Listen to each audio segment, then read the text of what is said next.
An attempt to turn around the financial sector. Here in Washington, the chairman of the Senate Banking Committee has drawn up a bill to place more regulation both on banks and change the role of the Federal Reserve. But even if this legislation moves forward, will it prevent another financial collapse? Here to weigh in is Gerald Celente, director of the Trends Research Institute. Mr. Celente, it seems like an effort to not only draw up a set of rules, but to require major firms to finally play by those rules. What do you think about this? Well, if the Federal Reserve is in charge of monitoring this, let's look at the great job that they did in monitoring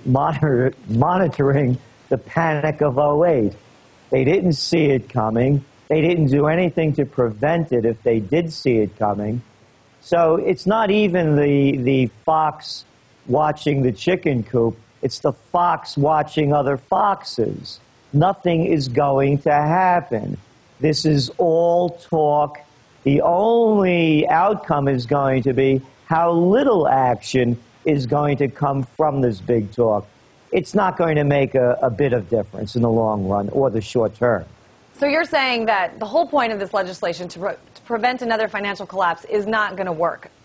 How's it going to work? Once again, the people are in charge of not having another financial collapse happen are the same people that are in charge when it happened. So how are they going to fix it? Well, I mean, I guess it could be argued that people do learn from their mistakes, right?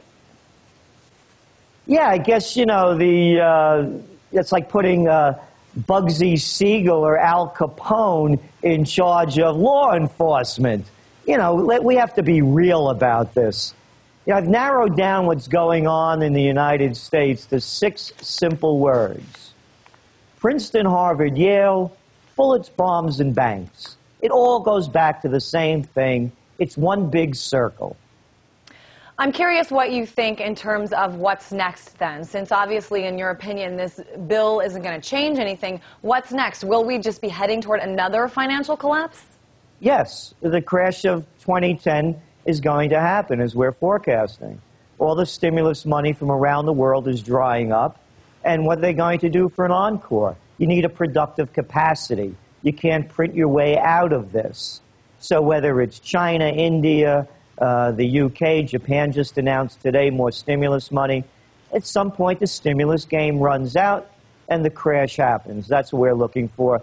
The Federal Reserve or anybody else in the United States Congress isn't going to stop it from happening. How can anybody look for the government to do anything sensible? Look what they've done with education. Look what they've done in fighting wars. Everything that they touch, they turn into disaster. They have Katrina-quality rescue skills, whether it's the economy or health care. I want to switch gears now for a second. There seems to be another battle brewing between the United States and China, this one financial. China wants to set a fixed rate for its currency, the yuan. According to some leaders in the United States, though, China is undervaluing its currency, which could, in the opinion of many people here, lead to various global economic problems. Now, China, of course, disagrees. I want to hear your take on this. Well, this is from our Trends Journal, the top trends for 2010. Not made in China. We had forecast trade wars would happen this year. This came out in early January. The yuan is being blamed because they say it's undervalued in enabling China to export more because their currency is so cheap. And the rationale is that if the yuan is worth more, then the balances of trade will equalize across the global landscape. It's not the way it works. You have to look what's really going on with China and why the imbalance of trade is so great. There are 150 million Chinese that are living on $1 a day. When you look at the per capita GDP of China, it ranks 104th behind such luminaries as Iraq, Georgia, and the Republic of the Congo. China is beating the world on trade because it's beating it on wages. It's a totalitarian government that's tightly controlled.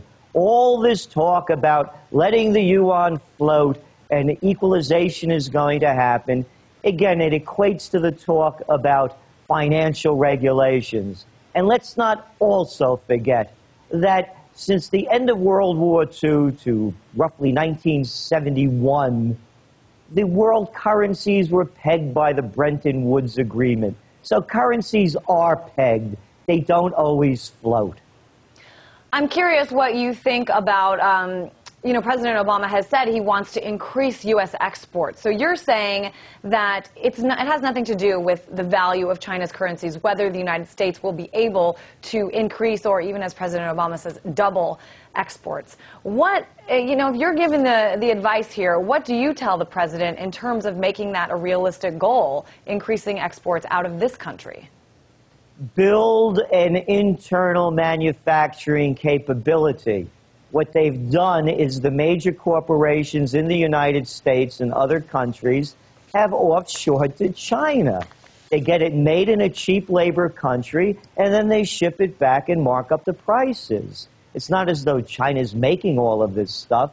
It's U.S. companies and other companies from around the world that are getting it made there. You bring your production back home. And that's how you build a country's economy.